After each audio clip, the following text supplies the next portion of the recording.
श्री अनंत कोटि ब्रह्मांड नायक राजाधिराज सच्चिदानंद सद्गुरुनाथ श्री ब्रह्म चैतन्य महाराज की जय। सद्गुरु श्री ब्रह्मानंद महाराज की जय। जय जय रघुवीर समर्थ। श्रीराम। आपण 628 क्रमांकाच्या ओवीला होतो।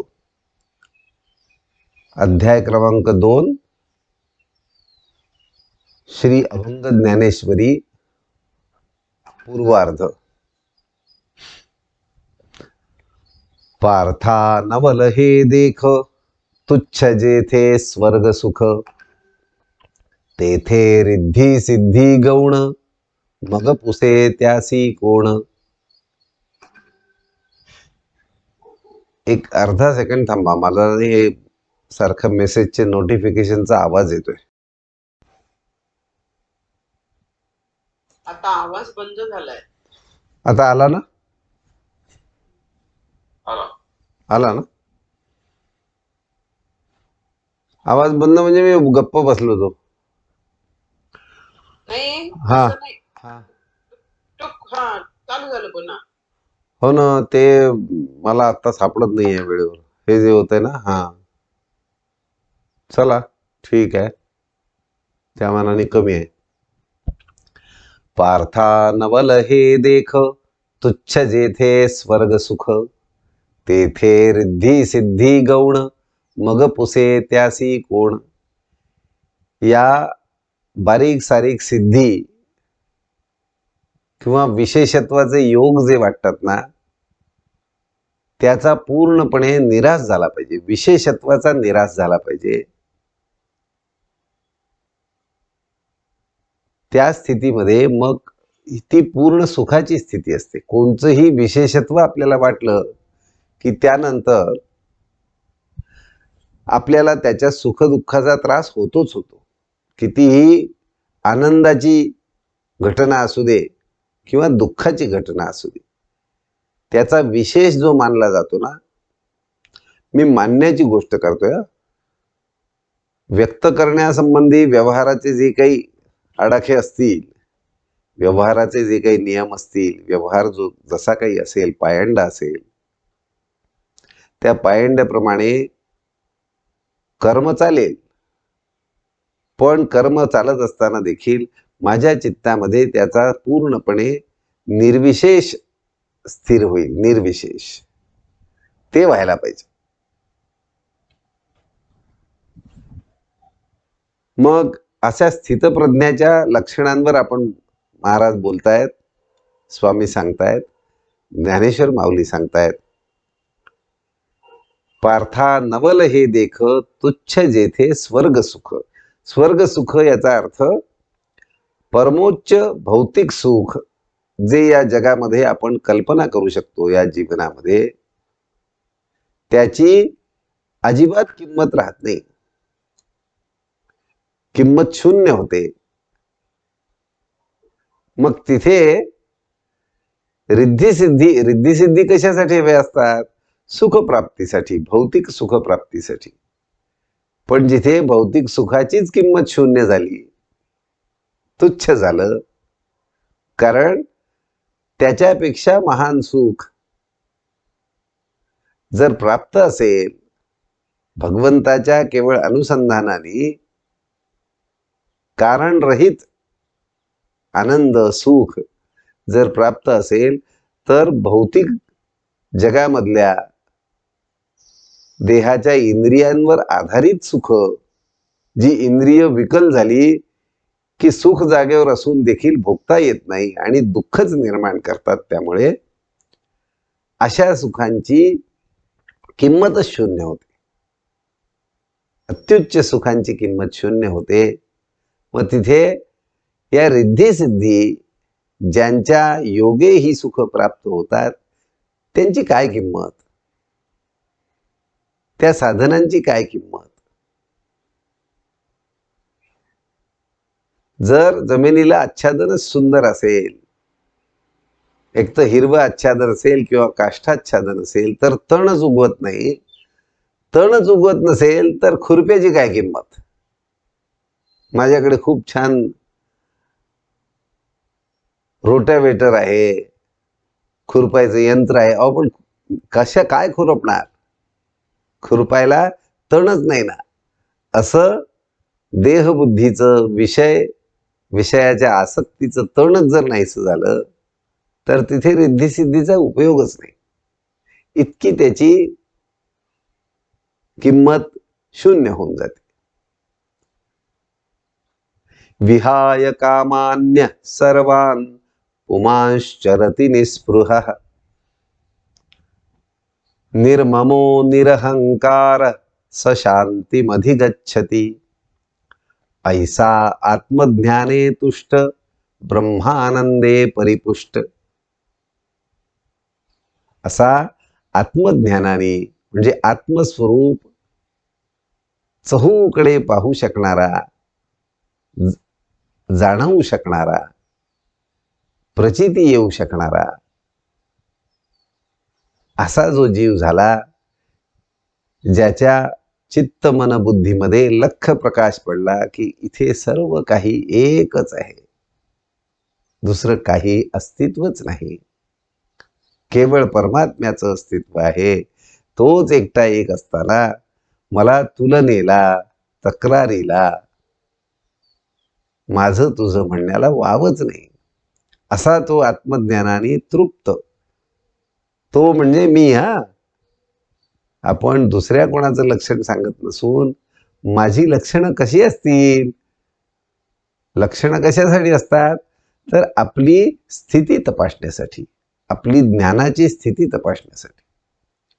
म्हणून असं आत्मज्ञानाने आपण आपली चित्त बुद्धी आणि मन भरून गेलं की मग ब्रह्मानंदाचं, त्या शब्दाचं प्रयोजन या आनंदासाठी आहे जो जगामध्ये भौतिकाकडनं, भौतिक साधनांच्या साह्याने ज्याची प्राप्ती शक्यच नाही. भौतिक साधनांच्या साह्याने केवळ तात्पुरता नाशिवंत सुख प्राप्त होतं, जे घटकेला जातं आणि येतं आणि त्यामुळे आपल्याला हर्ष आणि शोक यांना बळी पडावं लागतं. असा तो ब्रह्मानंदाने परिपुष्ट, संपूर्णपणे ब्रह्मानंदाने भरलेला जीव होतो. तोची स्थित प्रज्ञ भला जाण अर्जुना एकला. इतक्या कडेपर्यंत विशेषत्व गेलं पाहिजे, कडेपर्यंत. म्हणून महाराज म्हणतात ना, संतांच्या लौकिक चरित्राला किंमत नाही, त्यांच्या पारमार्थिक चरित्राला किंमत आहे. ते विविध परिस्थितीमध्ये कशी त्यांची प्रतिक्रिया असते, ते किती भगवंताच्या जाणीवेमध्ये स्थिर असतात आणि त्यामुळे त्यांची प्रतिक्रिया कधीही बोचरी, त्यांनाही नाही आणि इतरांनाही नाही अशी असते. मग कसं होतं हे? दूर करोनी मीपणा सर्व सोडोनी कामना. मीपणा दूर करून म्हणजे मीपणा जो खोटा आहे तो नाहीसा करून, किंबहुना आपण म्हणू नाहीसा होऊन, सर्व सोडोनी कामना, सगळी हवी नकोपणाच्या कामना ज्या आहेत त्या सगळ्या निराश झाला, नाहीशा झाल्या. मग अशा स्थितीत तो काय भूमिकेत असतो? आपली चित्तवृत्ती काय, कोणत्या अवस्थेत असते? स्वये विश्व होवोनी तो विश्वा माझी वावरतो. स्वये विश्व होवोनी तो. खरोखर आपल्याला सर्व ठिकाणी पाहता येणं ही परमार्थाच्या प्रगतीची खूण आहे. सर्व ठिकाणी मीच आहे भरलेला. सर्व ठिकाणी म्हणजे सर्व वस्तुमात्रामध्ये आणि अदल्यामधल्या अवकाशामध्ये सुद्धा. असा तो विश्व होऊन विश्वा माझी वावरतो.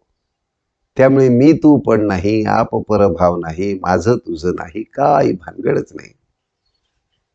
त्या ठिकाणी किती सुखाची स्थिती असेल, आपण आपल्यावर कल्पना करून बघितलेली बरी. आपल्याला माझं तुझं खूप वाटत असल्यामुळे काही गोष्टी माझ्या वाटतात, काही माझ्या वाटत नाहीत, आणि त्यामुळे आपली स्थिती सतत अस्थिर असते. आपली मनस्थिती विशेषतः सतत अस्थिर असते. कारण माझं माझं म्हणून जे कवटाळून बसलोय, म्हणून बसलोय, ते टिकेल की नाही, ते चांगल्या स्थितीत राहील की नाही, याची मला सतत चिंता असते.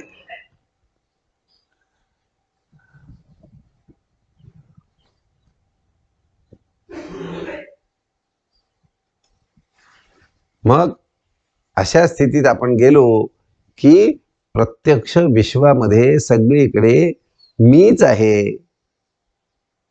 याची प्रचिती येऊन तो जगामध्ये वावरतो. म्हणजे मला सांगा, मला काही होतं किंवा माझं काही होतं ते गेलं अशी प्रकरणच नाही. माझी स्थिती बदलली अशीही नाही. काही बिघडलं असंही नाही, काही सुधारलं असंही नाही. हर्ष शोकाला वावच नाही. एषा ब्राह्मी स्थिती पार्थ नैनां प्राप्य विमुह्यति स्थित्वा स्यामन्तकालेऽपि ब्रह्मनिर्वाणमृच्छति इति श्रीमद्भगवद्गीतासु उपनिषत्सु ब्रह्मविद्यायां योगशास्त्रे श्रीकृष्णार्जुनसंवादे सांख्ययोगो नाम द्वितीयोऽध्यायः। ऐसा ब्रह्मभाव अर्जुना निस्सीम भोगिता निष्काम जाहले जे। ऐसा ब्रह्मभाव अर्जुना निस्सीम, असीम, ज्याला सीमा नाही, अखंडत्वाने ब्रह्मभावात जे राहतात, तो भोगता भोगता ते पूर्ण निष्काम होतात. ज्यांना या भौतिक जगामध्ये कसलीही अभिलाषा, अपेक्षा चित्ताला शिवत देखील नाही. जेव्हा आशा नाही तेव्हा निराशेचा प्रश्नच नाही. तर सोपं खरं समीकरण आहे. आशा गेली की निराशेचा प्रश्नच येत नाही, सवालच येत नाही. परब्रह्मपद नित्य परिपूर्ण पावले ते जाण अनायासे। परब्रह्मपद म्हणजे ही ज्ञानावस्था आहे. बरं, ही माझ्या चित्तवृत्तीची अवस्था आहे, देहाची अवस्था नव्हे, अवतीभोवतीच्या भौतिक परिस्थितीची अवस्था नव्हे. परब्रह्मपद हे चित्तवृत्ती जेव्हा भगवतमय, ब्रह्मांडमय, विश्वमय होते, तेव्हा ते परब्रह्मपद अनायास प्रत्येकाला, प्रत्येक जीवाला प्राप्य आहे, प्राप्त होण्यासारखं आहे. ते कसं आहे? नित्य परिपूर्ण. असं जे पद अखंडपणे पूर्ण आहे, तिथे अपूर्णतेला वावच नाही, आणि त्यामुळे असंतोषाला वाव नाही, असमाधानाला वाव नाही. पावले ते जाण अनायासे, अशी भगवद्मय वृत्ती झाली की ते परब्रह्मपद म्हणजे ब्रह्मानंदाची स्थिती ही अनायासे, खरं तर विनासायास प्राप्त होते. आपल्याला भौतिक सुख प्राप्त करायसाठी सतत प्रयास करायला लागतात, देहाने कर्म करायला लागतात, आणि त्या आशेमध्ये जर केली तर ती प्रत्येक वेळा सफल होतील असं नाही. सफल झाली तर ती आणखीन आशा वाढवतात, निष्फल झाली तर निराशा वाढवून नवीन आशा उत्पन्न करतात. त्यामुळे सायासच सायास आहेत. आपण बघा, भौतिक सुख प्राप्तीमध्ये निरंतर सायास, कष्ट आहेत, आणि ब्रह्मानंद हा विनासायास प्राप्त होण्यासारखा आहे. फक्त जगाकडे बघण्याची दृष्टी माझी बदलली की ब्रह्मानंद प्राप्त आहे, म्हणजे तो आधीच प्राप्त आहे, हे महाराजांना सांगायचं. ब्रह्मानंद हा आधी प्राप्तच आहे, फक्त त्याच्यावर पडदा पडलेला आहे आणि त्यामुळे मी अस्थिर आहे.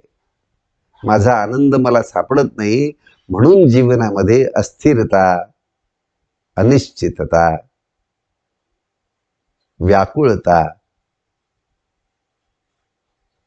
निराशा, भीती, काळजी या सगळ्या गोष्टी तो अंतर्यामी असलेला आनंद, ब्रह्मानंद पडद्याआड असल्यामुळे, त्याच्यावर आवरण पडल्यामुळे, तो दिसत नसल्यामुळे माझी सगळी अस्थिर अवस्था आहे.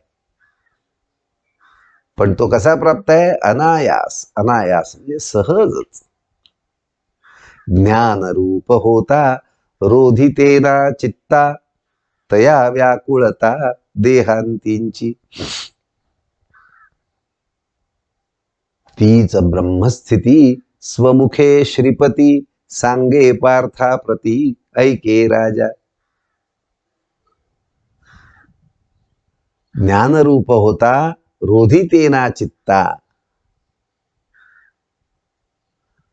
तया व्याकुळता देहांतींची.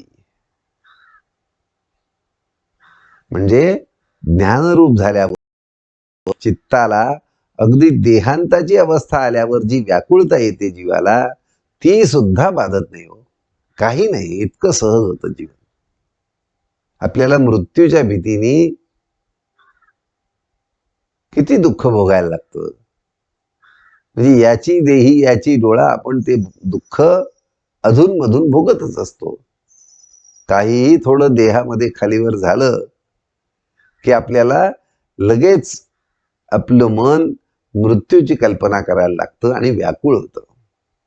तर ती देहांतींची जी व्याकुळ अवस्था आहे, प्रत्येकाला कधी ना कधी जीवनामध्ये एक वेळा काय अनेक वेळा देहांतींची व्याकुळता कल्पनेने भोगायला मिळते, लागते. त्यामुळे आपल्याला कल्पना आहे देहांतींची व्याकुळता काय आहे, साधी कल्पना तरी कमीत कमी आहेच. पुढे ती प्रत्यक्ष देहाचा अंत जेव्हा व्हायची वेळ येते, तेव्हाची ती प्रत्यक्ष स्थिती निराळीच. पण देहबुद्धी जर शाबूत असेल तर ती अत्यंत दुःखदायक स्थिती आहे. तर ती सुद्धा व्याकुळता त्याला शिल्लकच राहत नाही. जो विश्वात्मक होऊन गेला, ज्यांनी जाणलं की हे सगळं विश्व माझंच रूप आहे, मी सगळीकडे भरलेला आहे, माझ्यामध्ये कधी कमी जास्त काहीही होत नाही, मीची जी माझी संकुचित कल्पना आहे ती व्यापक झाली भगवत स्मरणाच्या साह्याने, भगवंताच्या अनुसंधानाच्या साह्याने, की मग त्याला कोणत्याही प्रकारची वेदना, व्याकुळता आणि अन्य सगळे मनाचे विकार, अस्थिरता बाधत नाही. तीच ब्रह्मस्थिती स्वमुखे श्रीपती, सांगे पार्था प्रती ऐके राजा. ती ब्रह्मस्थिती स्वतः भगवान श्रीकृष्ण पार्थाला सांगतायत, राजा ऐक. संजय तो बोले ऐसी कृष्णवाणी, ऐकून या मनी पार्थ म्हणे. आमुची या काजा आला युक्तिवाद, आता श्री गोविंद बोलिला जो.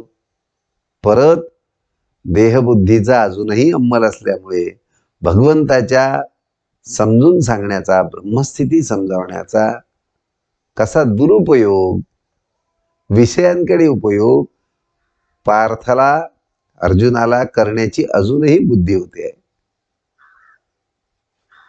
तो म्हणतो भगवंतानी जे आता समजून सांगितलं त्यातलं आता मला युक्तिवाद करायला कामाला येणार, भगवंताला क्रॉस करायला कामाला येणार, त्याला अडवायला कामाला येणार. बुद्धियोग श्रेष्ठ कर्म मात्र गौण, त्याज्यती म्हणून सर्व कर्मे. मग म्हणजे काय? बुद्धीचा निश्चय होणं हे मुख्य आहे.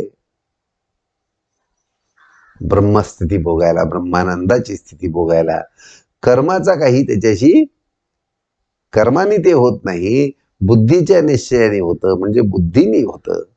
बुद्धीने भगवंताशी एकरूप होता येतं, भगवंताचा योग साधता येतो. असं जर असेल, कर्म मात्र त्यामध्ये गौण असेल, तर ती कर्म काय कामाची, ती सगळी त्याज्य आहे, असा एक युक्तिवाद पार्थ अर्जुन स्वतःच्या मनामध्ये तयार करून आता भगवंताशी बोलतो. तरी आता नको मज झुंजावया, कासया हे वाया घोर कर्म. ऐसा आशंकोन आनंदे अर्जुन, आता भला प्रश्न विचारील. पुन्हा मनामध्ये किती समजून महाराज आपल्याला इतकी वर्ष समजून सांगतायत, ज्ञानेश्वर माऊली ज्ञानेश्वरीच्या रूपाने आपल्याला सतत आपल्याशी बोलतायत, समजून सांगण्याचा आटोकाट प्रयत्न करतायत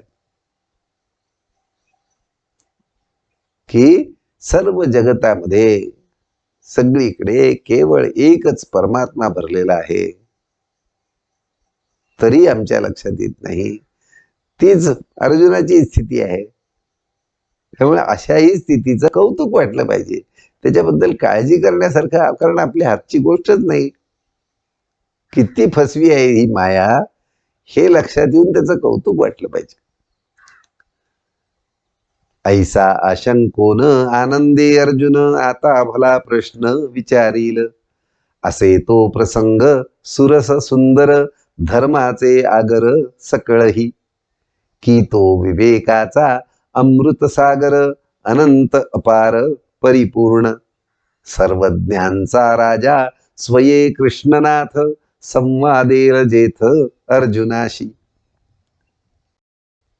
सर्वज्ञांचा राजा,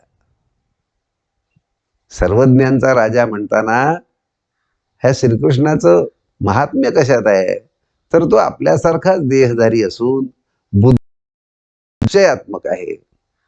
की हे विश्वची माझे घर, ऐसी मती जयाची स्थिर. किंबहुना चराचर आपणची झाला. ज्याच्या चित्तामध्ये याबद्दल तिळमात्र शंका नाही, त्यामुळे ज्याचं चित्त कधीही अस्थिर होत नाही, जगातल्या घटनांनी तो कधीही दुश्चित्त होत नाही. कर्म मात्र यथासांग करतो. जे जे पडेल पुढ्यात येईल ते कर्म पूर्ण मन लावून रस घेऊन करतो, पण त्याच्या फळाबद्दल इतकी सुद्धा तमा बाळगत नाही, विचारच करत नाही. कर्म मात्र यथासांग होतं. असा सर्वज्ञांचा राजा म्हणजे आपणच, पण आत्ता भ्रमात असलेले. जेव्हा पूर्णपणे भ्रम नाहीसा होतो, तेव्हा आपण कृष्णच आहोतो, पर्यायच नाही आपल्याला. हा कृष्णच सगळीकडे जर भरलेला आहे, तर आपण कृष्णाशिवाय वेगळे कसे असू शकू. म्हणून तो सर्वज्ञांचा राजा, याचा अर्थ तो काही वेगळा आहे असं नाही. आपलीच भ्रमात्मक बुद्धी भ्रमरहित झाली की आपण कृष्णच आहोत, जे आपल्याला जाणवतं त्यावेळेला, असं महाराज म्हणतात. तीच कथा आता निवृत्तीचा दास, सांगे श्रोतयास ज्ञानदेव. इति श्री स्वामी स्वरूपानंद विरचित श्रीमद अभंग ज्ञानेश्वरी द्वितीयोध्याय. हरये नमः, हरये नमः, हरये नमः. श्रीकृष्णार्पणमस्तु. आपण आता दुसऱ्या अध्यायाच्या समाप्तीवर थांबूया. 645 क्रमांकाची ओवी आज झाली दुसऱ्या अध्यायातली. आता पुढल्या वेळेला तिसरा अध्याय पाहूया. कृष्णा कृष्णा कृष्ण.